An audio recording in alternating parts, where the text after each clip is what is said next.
The great Dewey Cooper. Hello, nice to speak to you. How is everything over stateside? Things are terrific. Wonderful. It's sunny and hot here in Las Vegas. A lot of exciting things going on. Things are good. Let's talk about the TCL then, the Team Combat League. We're heading into the semifinals. Is that correct? Yes, sir. Yes, sir. Very exciting start to the season. Talk us through for the people who haven't seen it, sort of what specifically, I suppose, that your Vegas team have been up to so far, and what we can expect in the semis. Well, first of all, guys, if you ever heard about, you see the shirt here, TLC, Team Combat League. If you guys haven't tuned in to Team Combat League, you're really missing out on a fantastic new boxing company. We're a boxing company that features team boxing.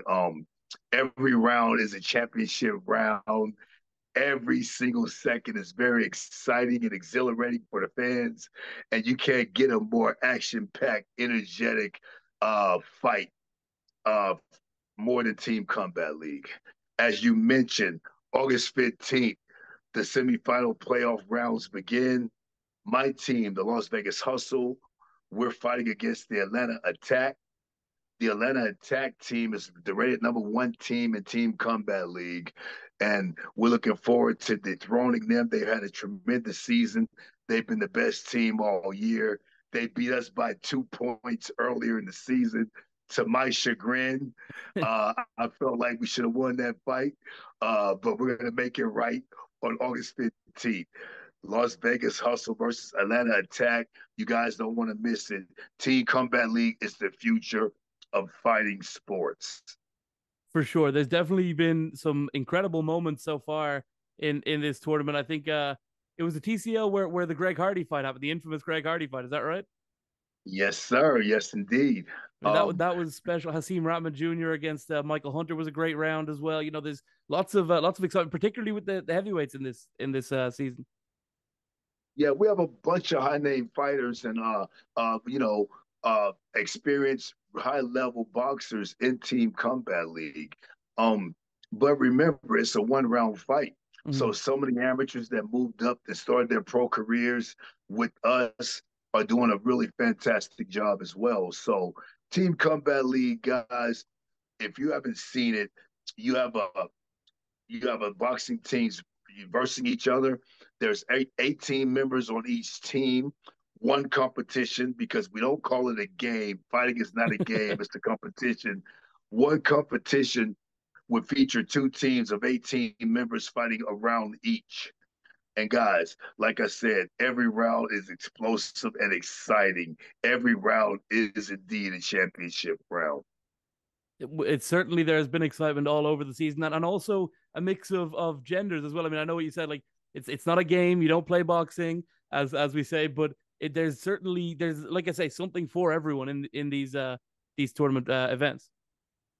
Yes. Yeah. I mean, I feel I have the best female fighter in all the Team Combat League on the Las Vegas Hustle team, and that's Florencia. Uh, Mm. we call her La Matana. I feel like she's the best female in Team Combat League. She has a hell of a fight coming up in the playoffs against the Atlanta Attacks, Samoan Power Puncher Faye. I can't wait for that fight to go down. Even the girls, even the women's division in Team Combat League is very competitive. And by the way, we wanted for the girls or the women's, not girls, the women's division to fight 3 minute rounds Mhm. also, but the commission wanted to keep it 2 minutes. We're advocating 3 minute rounds for all fighters. A lot of women in the sport of boxing are advocating for 3 minute rounds, just like the men. And we fully support that ideology. We feel that the women and men both put the same dedication, commitment, and focus and concentration in their craft. And everyone should fight 3 minute rounds. There shouldn't be a difference between men and women because they're all going through the same struggles, the same training, Mhm. and putting forth that same discipline that it takes to be a really great boxer. In Team Combat League and any boxing sport. So for the last time, Team Combat League, we're advocating women to fight 3-minute rounds. No more of this 2-minute round stuff. All the women in boxing want to do the 3-minute rounds. We were the first company advocating women are equal with the men, 3-minute rounds for sure. It's just like in MMA, a sport that you're very engrossed in as well, where it's all 100% equal is what you're looking for. There's no ground given at all to the women. They wear the same 4 ounce gloves as the men in that sport, and then they do their 5-minute rounds. And yeah, it seems like there are a lot of female fighters who are pushing for that 3-minute rounds to be added in for their fights. Absolutely. If the women are doing 5-minute rounds in MMA, what's this 2-minute round stuff, guys? Get with the times. Let's go. Women for 3-minute rounds. Let's start down the 15th if possible in California. Let's go. I know Flo, she wants her 3-minute round. I don't know about the Atlanta girl, but it's funny, when I was looking you up when I was doing my research and stuff, do you know that when I Google your name, a picture of Francis shows up? unbelievable. All the stuff I've done before, Francis, that's all I'm known for. Well, if you didn't know, I'm joking. no, but if you weren't educated and you just were looking your name up, you would think you were Francis, because it's not a picture of you and him; it's just a picture of him on his own. Unbelievable. Unbelievable. Well, just to let people know, I won my first world title as a coach in 2001. I had a Canadian woman fighter. That's why I'm so adamant and I have such a sincere regard for the women boxers. My first world champion as a professional that I coached was a female fighter, Jessica Ranger Rakosi, out of Hamilton, Canada. We won 5 world titles together. We unified the lightweight division, and we really, for 4 or 5 years, we were unstoppable. We really beat everybody, every woman in the world. So she was my first champion. Since then, I trained Jesse Vargas. We won the WBO welterweight world title by knocking out Saddam Ali, and we eventually lost the belt to Manny Pacquiao in a 12-round decision. I also trained Beibou Shumanov. Wasn't Triple G. Beibou Shumanov was the first world champion out of Kazakhstan before Triple G won his title. So I was Beibou's coach. He won the WBA light heavyweight world title. And then I had Jamie Miracle Mitchell recently. She won the WBA super bantamweight world title. That was a great fight with she beat Shannon Courtney, right? Yes, in Liverpool, mates. We went there and got it done. So I've trained a lot of boxing champions over the years, and also I won a kickboxing world title with Amir Abdallah as his coach, and of course the big MMA, the UFC heavyweight world title with Francis Ngannou when he knocked out Stipe Miocic in the rematch. And that was the one belt that kept eluding me. My UFC fighter, Kevin Lee, we fought for the belt against Tony Ferguson, and we lost that fight. So that was the last slippery championship that I had won, and Francis got that done in a rematch against Stipe. Oh, also, I won the BKFC world title, the bare knuckle boxing world title with Christina Fiera. So I won every championship in all the fighting sports except for the Team Combat League, and we're a few weeks away from realizing that dream. So we're excited, man. Honestly, if you guys haven't seen Team Combat League, you're really missing out, because I'm involved in all fighting sports, from mixed martial arts to very deep in boxing and even Muay Thai and kickboxing. But Team Combat League is definitely something different. It's something exhilarating and exciting and energetic to the fans. And man, I know it's going to get bigger as the years pass by. When I think of Francis's corner, you strike me as the guy who he might keep when he fights Fury, as opposed to the other, he might need to get some more boxing people. Will you be involved in the Fury fight? Absolutely. We're already involved. We've been training 2 weeks now, and he's already looking fantastic. He's getting better, and we're gonna bring in another boxing person.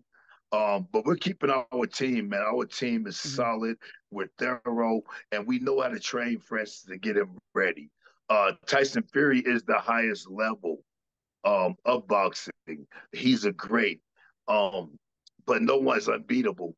we seen Otto Wallen give him trouble, and that fight probably should have been stopped with how severe Tyson's cut was, and Otto Wallen would have won that fight. So we seen Tyson have some off nights.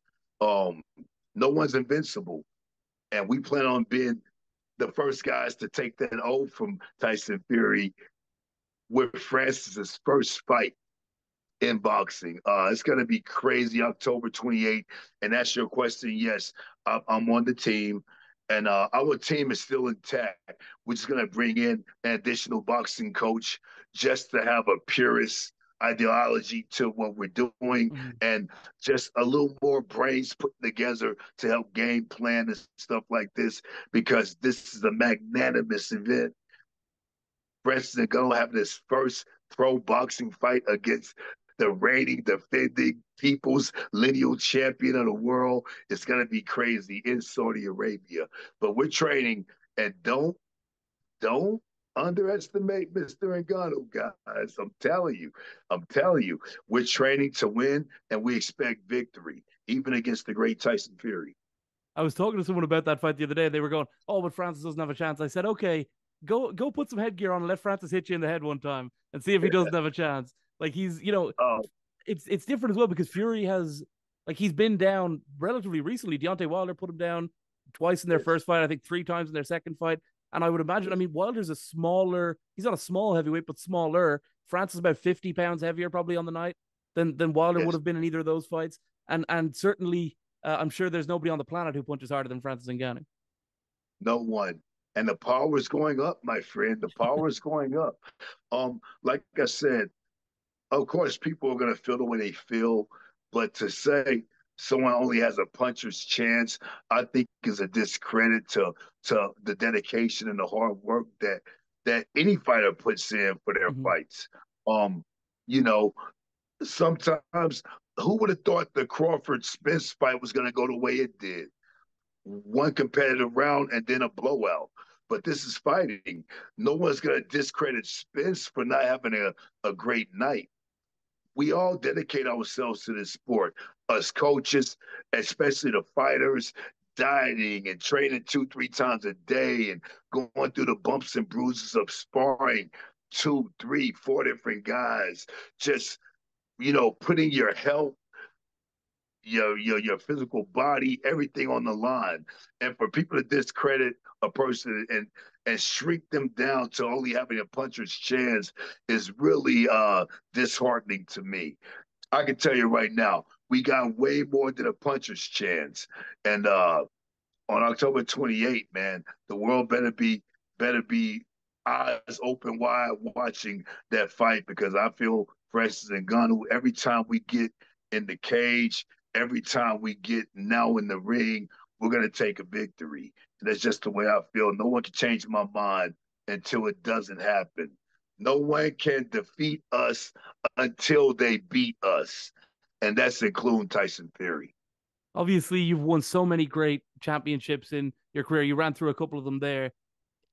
As a fighter first and then as a coach, where Yes. will the lineal heavyweight championship of the world? That's got to be number one, right?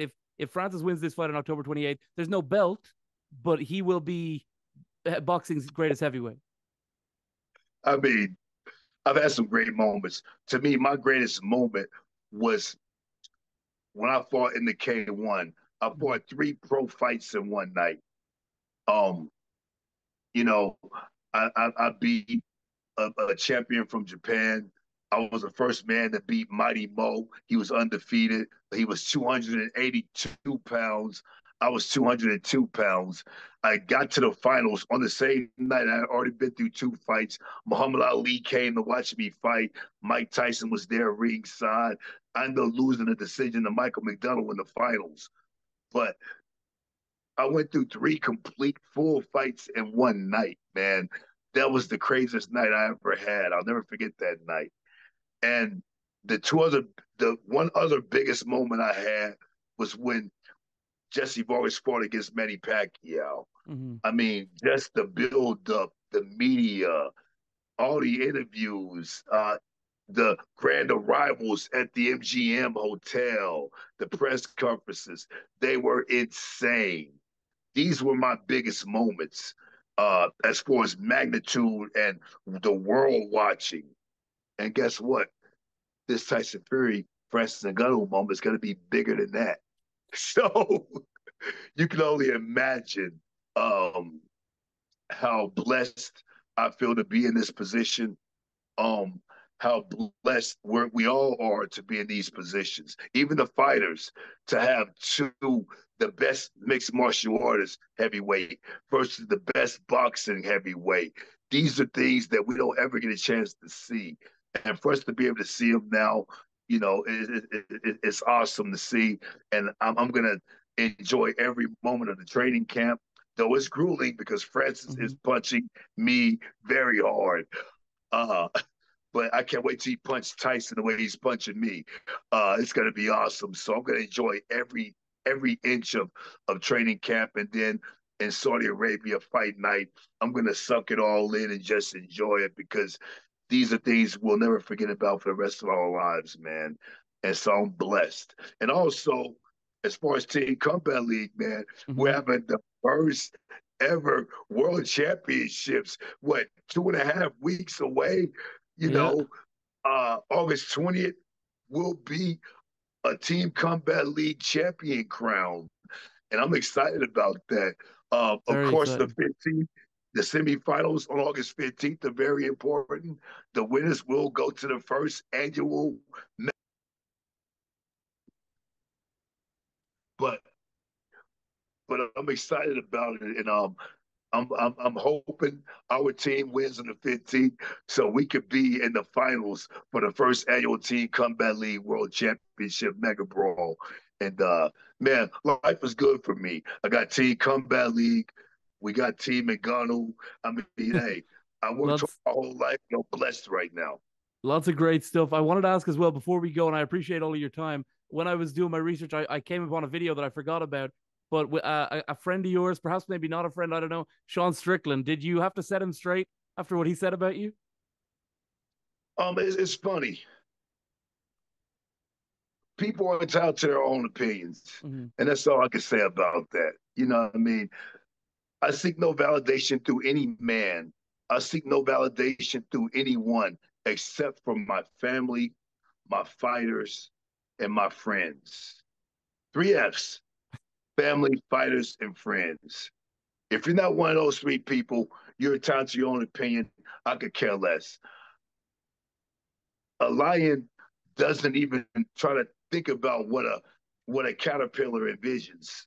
So, I'm just whatever that stuff is nothing to me. I laughed about it and kept it moving. If you respond to every criticism or any negative thing that people say about you, dude, you're gonna get pulled in this whirlwind of negativity.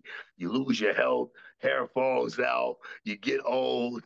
I mean, the people that knew me when I fought, they all respected me. Everywhere I went, I got standing ovations and signed autographs, and that's what mattered to me. My fighting days are over. I did what I could do. I was the smallest dude in K1 fighting the Mm-hmm. biggest, strongest dudes in the world, and that's it. So his opinion, hey, you're entitled to it. I can care less, bro. And that's it. My life is going too good to get wrapped up in negativity or do something stupid and cost myself my freedom, or being a father to my beautiful daughter and that sort of thing, or being there to train my fighters. Uh, so to answer your question, I let that go. I let that go. If I were a younger version of me, things would be a whole lot different. But again, I'm an intelligent man. All that matters to me are my family, my fighters, and my friends. Anyone else, your opinion of me doesn't matter. I know my truth. I know what I've done. I know my contribution. I know what I'm still doing as a coach. And you can talk to any of my fighters. I guarantee they'll have adverse things to say about those comments. And I'll leave it there. I'm not trying to make it bigger than what it is or any of that. He's entitled to his own opinion. It's cool. I'm cool with it. Nothing to say. I'm here to talk about Team Combat League Exactly. and the good things that are in my life, and that's what matters to me, man. And And like I said, August 15th, you don't want to miss the semi-final playoffs of Team Combat League. Guys, if you haven't seen Team Combat League, go to YouTube right now, look up Team Combat League YouTube channel, and just go through the fights. I promise you, you could choose any link on the Team Combat League YouTube channel or the website, and every fight's exciting. We haven't had a boring fight all year. We haven't had an exhilarating fight all year. We haven't had anything less than an exhilarating fight yeah, all year, and the fans love it, and it's all energy. So once you watch the Team Combat League, you'll know what I'm talking about. And I hope everyone supports us on August 15th for the semifinal playoffs and August 20th for the finals of Team Combat League. Las Vegas Hustle plan on being the Mega Brawl champions for 2023, but we'll see. the coach of the Las Vegas Hustle, Dewey Cooper. Thank you very much for your time. Last one, by the way. What was the highlight of the season so far? Was it Greg Hardy or was it something else? Well, the most viral, we've had several viral videos. The most viral one was definitely the Greg Hardy video. People don't like him for some reason. I mean, it is what it is. But I've met him, I talked to him. He's a nice guy, Yeah. and we're happy to have him at Team Combat League. But yeah, it was the Greg Hardy video for sure. And hopefully we'll have more viral moments with Keith Hunter. The first viral video was from Keith Hunter. Mm-hmm. And he's having a rematch with the same guy that the video went viral with. Hopefully Keith can rewrite the wrong in that fight and have another viral video. So we expect some fireworks on August 15th. But right now, Greg Hardy's #1 as far as the most memorable moments of Team Combat League so far. Brilliant. Thank you very much for your time. Thanks so much. And I look forward to watching the semis and the finals. Thank you, everyone. Please tune in. Thank you, guys. Bye-bye. Team Combat League. Let's go. There we go. TCL. Thank you so much. Talk to you later, guys. Thank you.